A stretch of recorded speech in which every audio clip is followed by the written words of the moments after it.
मंडळी, रक्षाबंधन हा भाऊ आणि बहिणीच्या नात्याचं महत्त्व सांगणारा एक पवित्र सण. तर आपल्या महाराष्ट्रामध्ये सणांनिमित्त गोड पदार्थ बनवण्याची परंपरा अजून तरी आहे.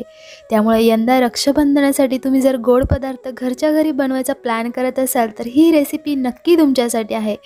तर त्यामुळे शेवटपर्यंत रेसिपी नक्की पहा. खूप छान लागते आणि थोडंसं वेगळं काहीतरी खायला दिलं तर नक्कीच आवडतं.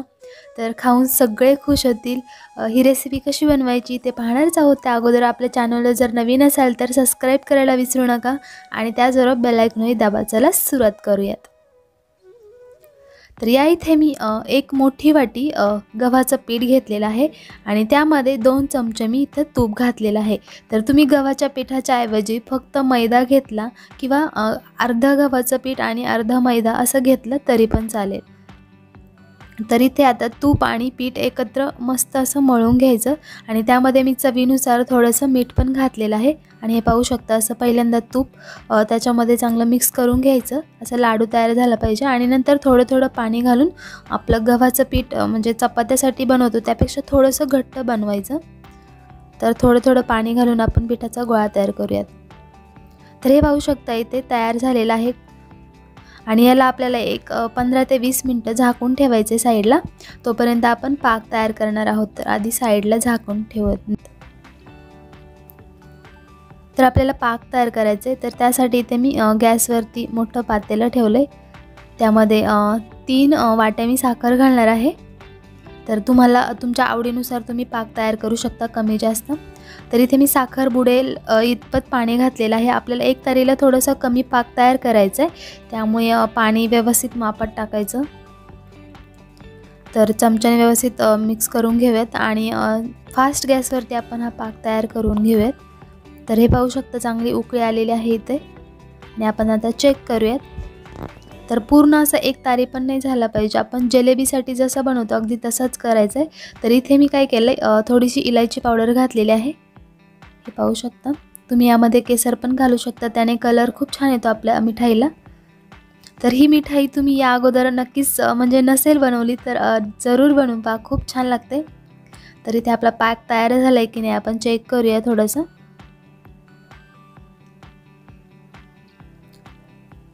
तर बरेच जण खोबऱ्याची बर्फी किंवा वड्या पेढे असे बरेच पदार्थ बनवतात. तर ही रेसिपी देखील नक्की ट्राय करा. तर इथे आपला पाक तयार झालेला आहे. ते मी गॅस बंद केला आणि त्याच्यावर झाकण ठेवलं जेणेकरून आपला पाक गरम राहील. आता आपण पुढची प्रोसिजर पाहूयात. तर इथे मी त्या पिठाचे 2 गोळे केलेत आणि हे पाहू शकता असं करून त्याला असं एक याच्यामध्ये आपल्याला कट करून घ्यायचं जेणेकरून आपली सेम म्हणजे त्याच्या चपात्या लाटल्या जातील.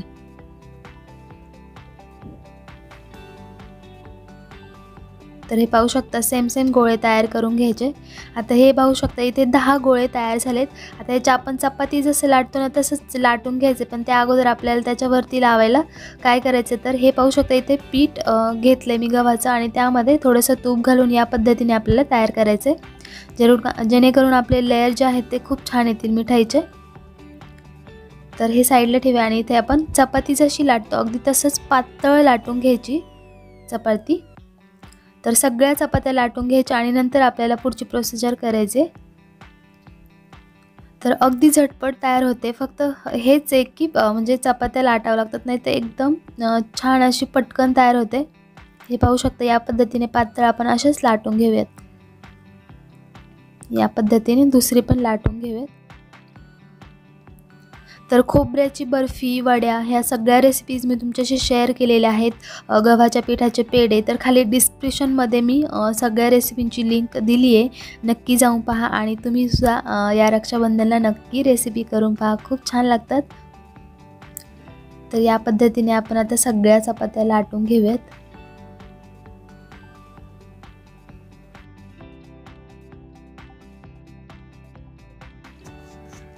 तर इथे लाटून झालेल्या आहेत सगळ्या 10च्या 10 चपात्या म्हणजे पोळ्या. तर आता हे आपण जे तयार केलं होतं पिठाचं आणि तुपाचं तर ते ह्याच्यावरती असं चोळून घ्यायचं जेणेकरून आपले लेयर जे आहेत ते खूप छान येतील आणि त्यावर पुन्हा एक अशी चपाती टाकून घ्यायची. तर हे पाहू शकता या पद्धतीने आणि खूप जास्त नाही लावायचं आहे अगदी थोडंसं लावायचं आहे. असं मी एकावर एक मी 5 ठेवणार आहे चपात्या म्हणजेच पोळ्या आणि आपल्याला त्याला रोल करून घ्यायचे. तर 5 एकावर एक ठेवून घेऊया. तिथे 5 एकावर एक ठेवून घेतल्या. तर एकावर एक मी 5 ठेवल्या आहेत आणि त्याच्यावर असं थोडीशी पिठी घालून अलगद हाताने असं थोडंसं लाटून घ्यायचं. हे पाहू शकता. आता आपल्याला याला रोल करून घ्यायचं. हे पाहू शकता या पद्धतीने आपण जसं लच्छा पराठा बनवतो ना, अगदी तसंच त्या पद्धतीने असं रोल करून घ्यायचं. घट्ट असा रोल बनवून घ्यायचं आणि साईडला आता काय करायचं, थोडंसं पाणी लावायचं म्हणजे ते छान चिटकलं जाईल. थोडंसं पाणी लावून घेऊयात आणि मस्त असं घट्ट म्हणजे एकत्र करून घेऊयात. तर आता याचे आपल्याला मिठाई तयार करायचे. तरी ते हे पाहू शकता एकसारखे आपल्याला असे काप करून घ्यायचे मधून. त्याच्यापेक्षा बारीक पण करू शकता आणि एकदम पातळ केलं तर अजून छान अशी क्रिस्पी होते. तर या पद्धतीने आपण कट करून घेऊयात. तर हे पाहू शकता आपलं किती लेयर छान आलेले आहेत आणि याला आपण थोडासा आकार देऊन घेऊयात. तर तुमच्या पद्धतीने तुम्ही आकार देऊ शकता. तर इथे असं या पद्धतीने झाले म्हणून मी असंच आकार देते आणि खूप छान दिसते. हे पाहू शकता लेयर तुम्हाला दिसत असेल. तर या पद्धतीने आपण सगळ्या ह्याला आकार देऊन घेऊयात. हे पाहू शकता. आणि चपात्या आपल्या पोळ्याच्या लाटताना पातळ लाटायच्या म्हणजे हे पाहू शकता लेयर किती छान आलेत आणि तळल्यावर अजून छान लेयर येतील. तर या पद्धतीने तयार झालेत. आपण आता तळण्यासाठी घेऊयात. तर इथे गॅसवरती मी पॅन ठेवला आहे असा पसरट आणि त्यामध्ये तेल घातले जेणेकरून एकाच वेळी आपली भरपूर सारी मिठाई तळली जाईल. तर आपण या पद्धतीने एकदम मंद आचेवर तळून घ्यायचे आणि तेल जास्त गरम झालेलं नाही पाहिजे जेणेकरून ती टाकल्या लगेच तळली जाईल, कारण की आतपर्यंत चांगलं शिजल्या गेले पाहिजेत. तर छानपैकी मंद गॅसवरतीच तळून घ्यायचे आपल्याला आणि एकदम स्लो गॅस ठेवायचे.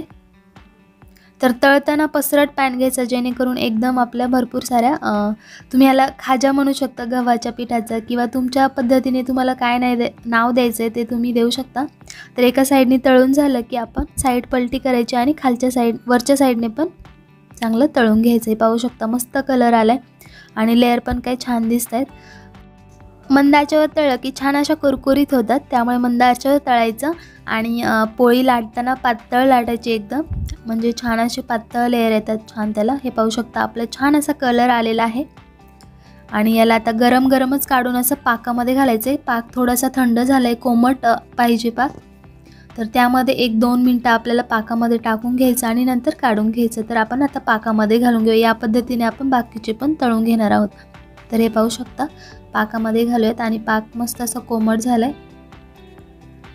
तर पीठ मळून पाक तयार करून घ्यायचा आणि नंतर ही पुढची प्रोसिजर करायची म्हणजे आपला फार वेळ वाया जात नाही आणि व्यवस्थित असं होऊन जातं. तर आपण याला 1-2 मिनिट भराच्यामध्ये भिजत घालूयात. तर पाकामध्ये ते भिजतपर्यंत आपण दुसरा हे पण घाणा काढून घेऊयात. या पद्धतीने व्यवस्थित असं स्लो गॅसवरती तळून घ्यायचं. तर 2 मिनटं झालेत आणि हे पाहू शकता किती छान असे पाकात मुरलेत. तर आता याला काढून घ्यायचं साईडला आणि एकदम थंड होऊ द्यायचं आणि नंतर खाऊ शकता किंवा असंही खाऊ शकता तुम्ही. तर थंड झाल्यावर अजून असे कुरकुरीत मस्त होतात. तर ही मिठाई तुम्ही 10 ते 12 दिवससुद्धा ठेवून खाऊ शकता. त्यामुळे रक्षाबंधनाला नक्की बनवून ठेवू शकता अगोदरच आणि रक्षाबंधनच्या दिवशी तुम्ही याचा आनंद घेऊ शकता. तर या पद्धतीने सगळे आपले तळून झालेत.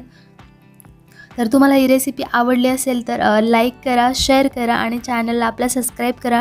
आणि जर नक्कीच आवडली असेल तर बनवून देखील पहा, खूप छान लागते. खाऊन सगळे नक्की खुश होतील. काहीतरी नवीन रेसिपी. तर आणि याला जास्त काही सामान लागलेलं नाही. तुम्ही पाहिलं साखर, गव्हाचं पीठ तर सगळ्यांच्या घरात असतं आणि साखर पण सगळ्यांच्या घरात असते आणि थोडंसं तूप लागतं. ह्याच्यावरती थोडंसं मी डेकोरेशन केले पिस्ता वगैरे त्याने. तर भेटूया पुन्हा एका छान रेसिपीसोबत. तोपर्यंत बाय.